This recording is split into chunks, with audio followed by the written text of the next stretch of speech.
Welcome to Quirky Cooking Chats. This week we are heading out to Crater Mountain Coffee, a local coffee grower who is turning heads all over Australia and the world coffee scene, and they live right near me. So we're here at Crater Mountain Coffee, beautiful views, and they're working on sorting the coffee cherries over here. Bit more, Megan.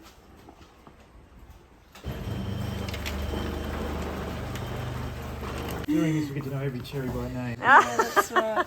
When we used to drop cherries in the first couple of years, James would get really upset and say, "Every cherry's sacred." You know, pick them all up off the floor. But, yeah, we Changing the tune once you got more trees, right? yeah, well, it's How many trees would you have now? These we got about 30,000 trees. Wow. But we'll harvest this year probably only from about 7,000 in my first paddock. And then in future years, so every year we go up by about fivefold in production, because it takes it takes about 4 or 5 years for the trees to get full maturity, and every year I've been planting about 10,000 trees, so it keeps going up. 2 secs, I'm not ready Amazing. down here. I need actually another hand down here.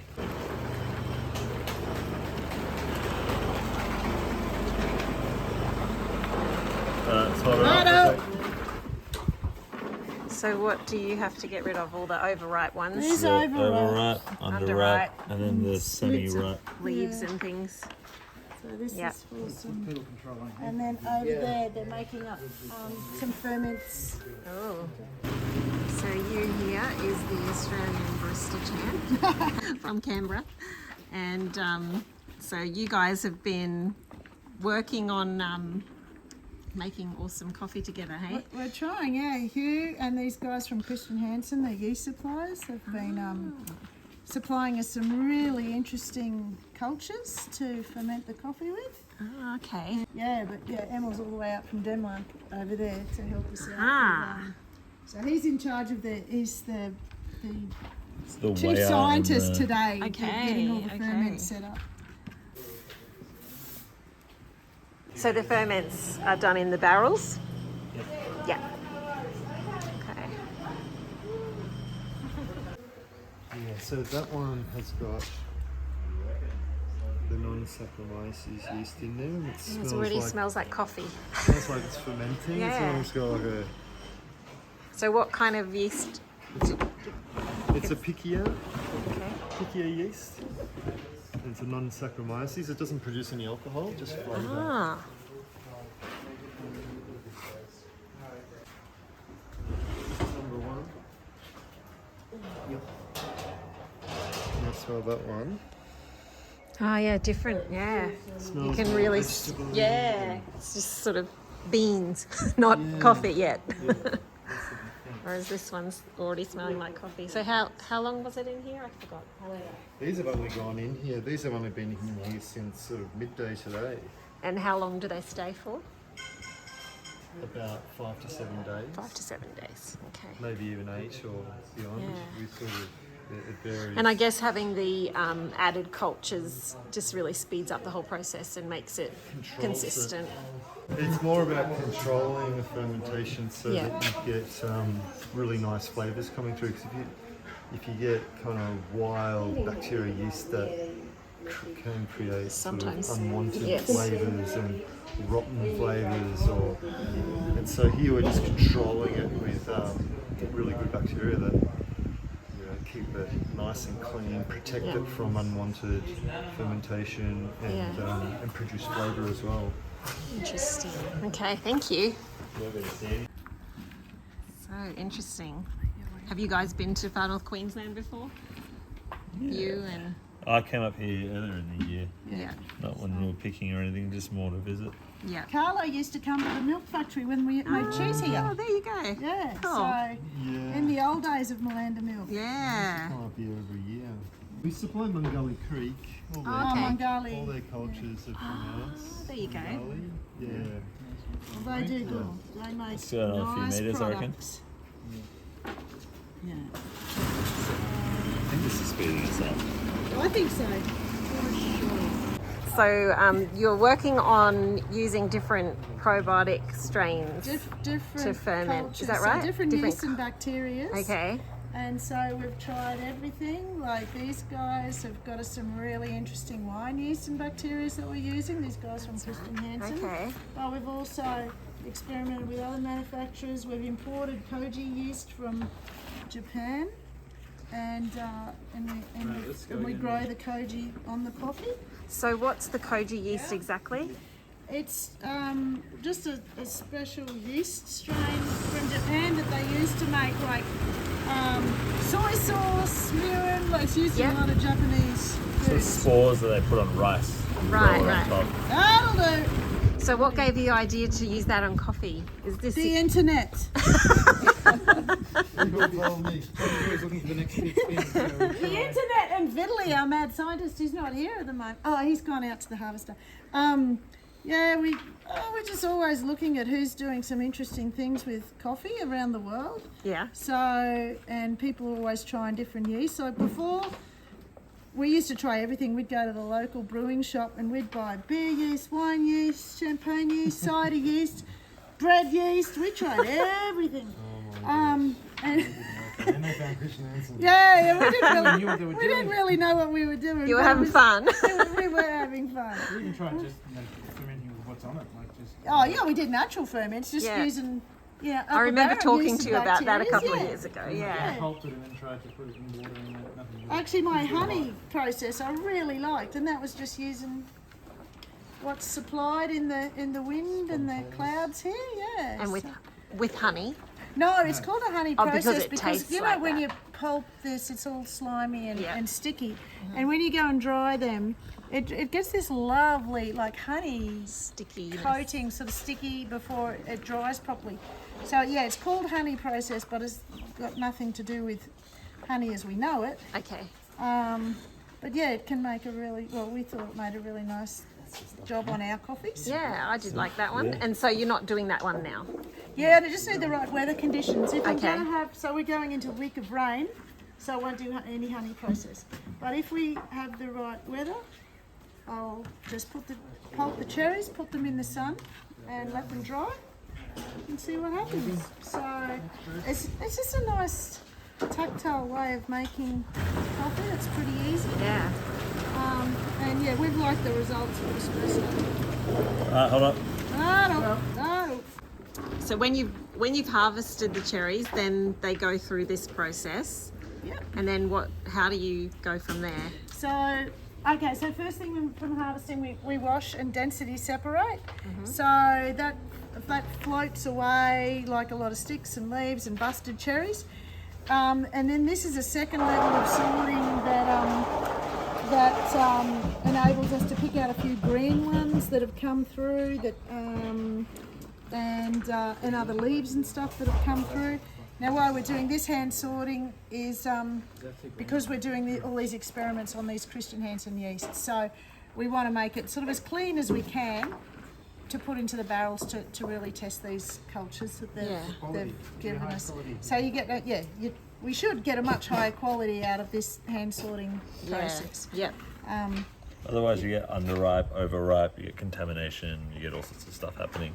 I And guess you you're don't trying know. to get it as even as possible. Consistent. Yeah. High quality. And if you don't know what has gone into it, then you don't know why you might get a bad result. So.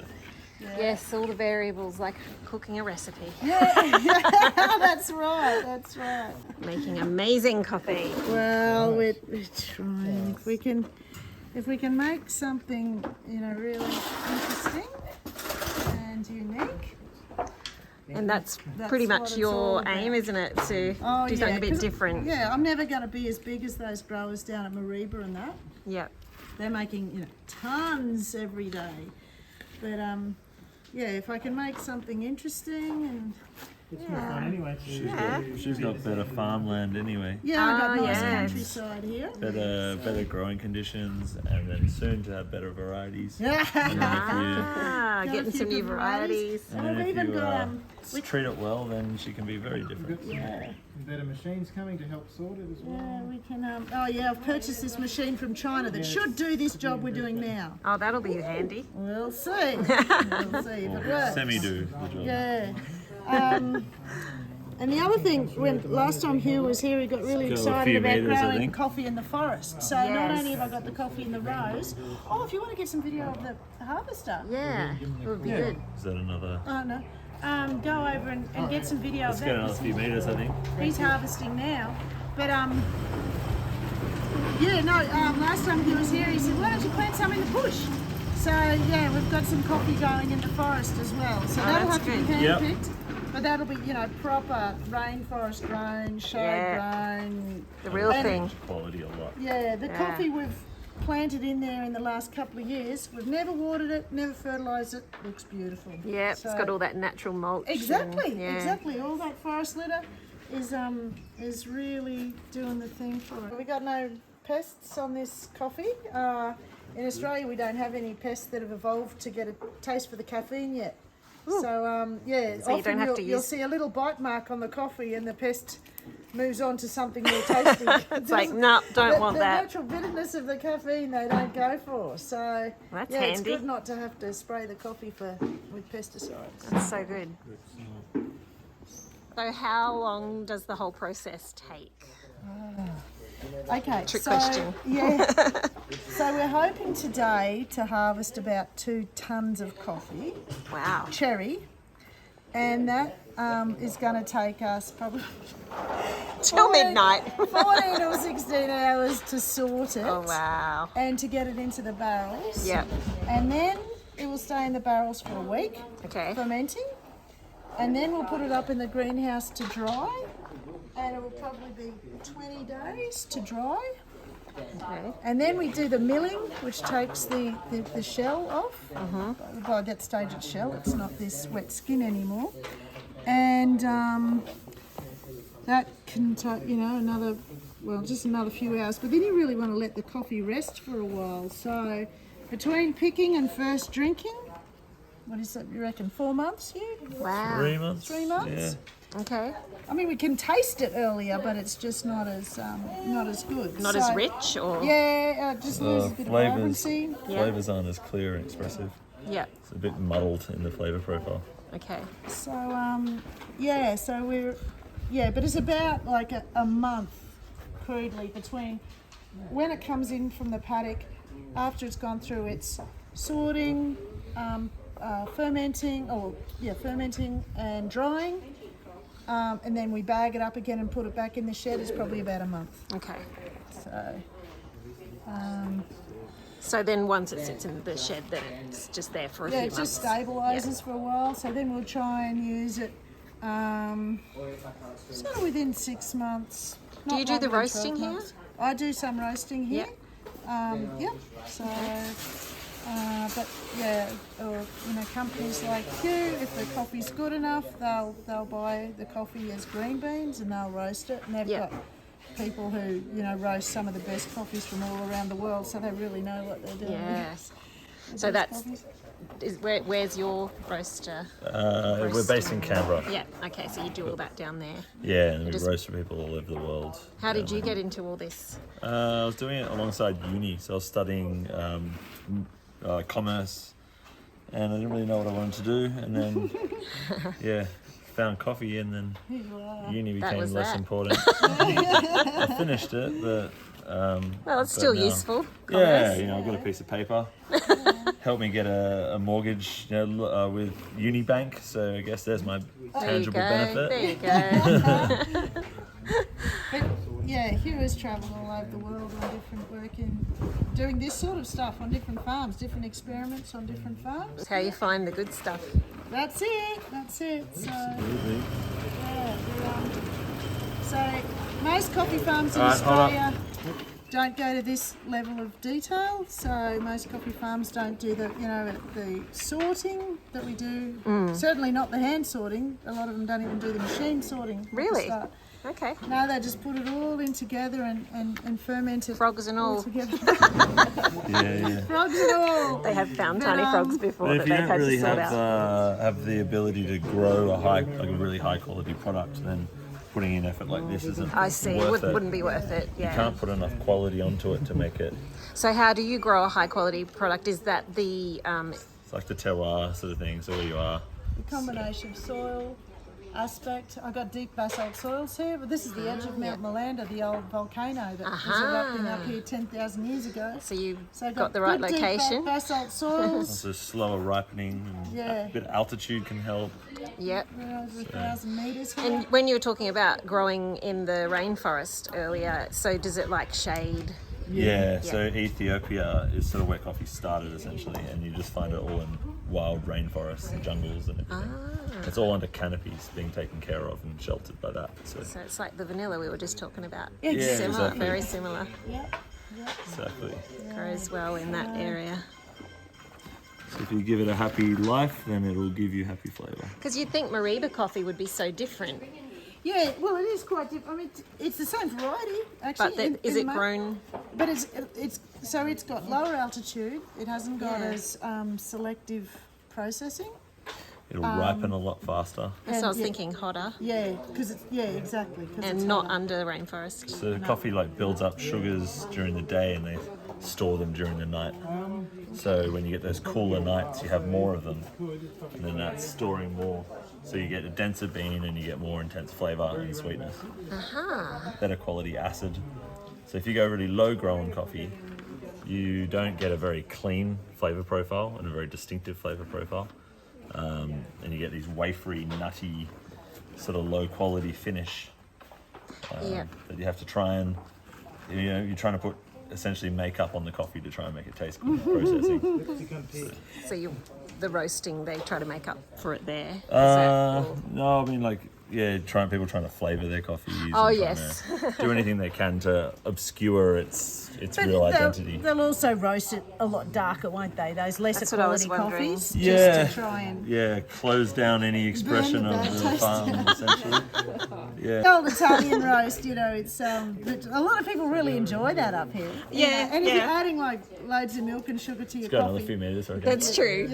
Yeah, you get away with time on it. this. You would recommend really good coffee, black, right? Oh yeah, yeah, that's right. If I go to a cafe that I don't know, Yeah. and I don't know the coffee, I'll have a cappuccino where there's lots of milk to hide any potential nasty And then flavours. you decide if you want to try it. Like, When people visit the farm, I make them drink it black here. yeah. And so many people go, oh, but I don't drink black coffee. Yeah. So well, just taste it. You want to Get the real flavour. Exactly. Or do you want to taste milk? Yeah. And so, we I sort of go back try and forth because I convert do love both. them. But there's I nothing drink milk better coffees than on a the weekend all the time. Yeah. black coffee. It's like a dessert, right? Yeah, exactly. When it's done right, it's super Yeah. sweet. Yeah. So, we only got 5 drums. Let's go a few more metres, I reckon. We only got 1,100 kilos to go today. Woo! How much? 1,100. You'll be done in no time. Are we only halfway? No. Not even. Well, it may be Yep. in terms of processing, but not in terms of the sorting. And what are you doing here? Oh, this is just another place for sorting to spread us all out. okay. So Yep. this is where we were going, and while the conveyor wasn't working today, we were here. Okay. But the conveyor has actually made it faster. Oh, that's good. But, Yeah, I like that. yeah. So you go from here to the Here into the barrels. So Into the Amber's barrels? been making up the with secret concoctions. concoction, yes. And here's the mix master, or the Okay. chief fermenter, Okay. brewer. I don't know what we call it. Mushroom man. Are you Mushroom a man. microbiologist? Is that your? Emma, is that your training? I'm a food scientist actually. Oh, food scientist. I focus on microbiology, Yeah, right, microbiology okay. and fermentation of Yeah. beverages Yeah. in particular. And so you've been all the time with Christian Hansen? Since you graduated, have you been with Christian Hansen for a long time? Yeah, and I also did the master thesis with Christian Hansen actually. Yeah, right. On wine, often. The wine man. There you go. Coffee is much less glamorous than what he normally gets to work on. And beer as well. But even more complex and even more interesting, right? Is Wine. it? Yeah, oh, No, I mean The coffee. He's saying the coffee is more interesting. oh, you're saying the coffee is coffee's even more interesting. more Add that complex. with whiskey, you got really interesting. So how did you get started with coffee? Well, I've always been a coffee drinker. My dad used to bring coffee down from PNG, and so I grew up at Malanda. And yeah, we had a little coffee tree on the farm, and my sister and I heard there was 43 beans in a cup of coffee. And so we tried to make our own coffee. It 43 tasted dreadful. But I don't know, that just sort of, it something sparked inside me. But then I did 20 years in the mining industry, and I just wanted to come back and do something in agriculture, and this was the perfect place to grow coffee. Yeah. So, yeah, so here we are. Love it. Not a whole lot of, yeah, but I think, being an engineer has helped a little bit, but the science and it's like the precision that's required has been really quite surprising. Yeah. Yeah, there's a lot to it, as Emil said. There's a lot to making good quality coffee that I'm still learning. I'll be learning forever, I reckon. Just keep getting better. Yeah. That's, every year's got to be better than the last, doesn't Yeah. it? Every season's got to be better than the last, and keep improving. So that's our goal here. So, Exciting. yeah.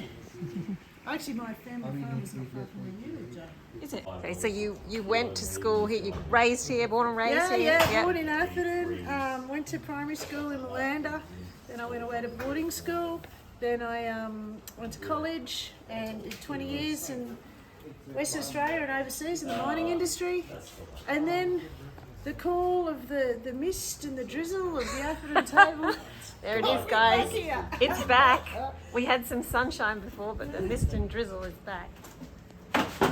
Beautiful coffee. Last year or the year before, I had some baristas from Cairns come up and help pick and process coffee, but we were a lot smaller then, so we did sort of a morning of picking and then sorted out 100 kilos afterwards. But now, Wow. That still we've seems an got awful like lot. tons. Yeah, tons. to sort out, so. So guys, if you want to come and... No. Yeah, You do tours though, don't you? That's, first, I'm trying to do the first Sunday of every month. Okay. So Sunday morning, just to keep everyone together, and I explain the coffee process, and we cup some coffees, and I've got coffee available for sale, and people can understand what we're trying to do up here. So That's good. So they can just go onto your website to book that? they just turn up first Sunday morning of the month. there you go, So just turn up. There's a few farms in Upper Barron. There's the mushroom place down there.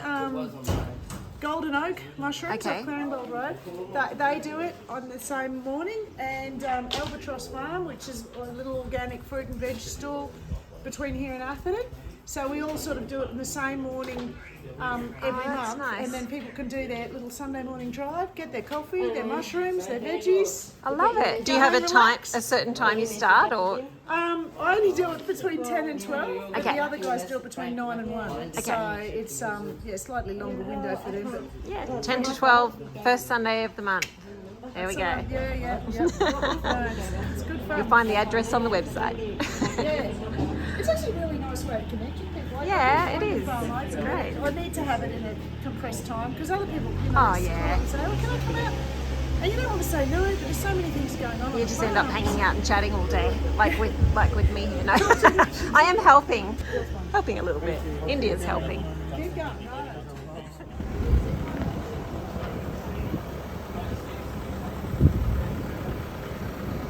Here we are, coffee trees all in rows along here. There's another lot in the rainforest. And the harvester's working away here. I'll just show you the coffee growing on the tree. That beautiful big plump cherries, they look so good.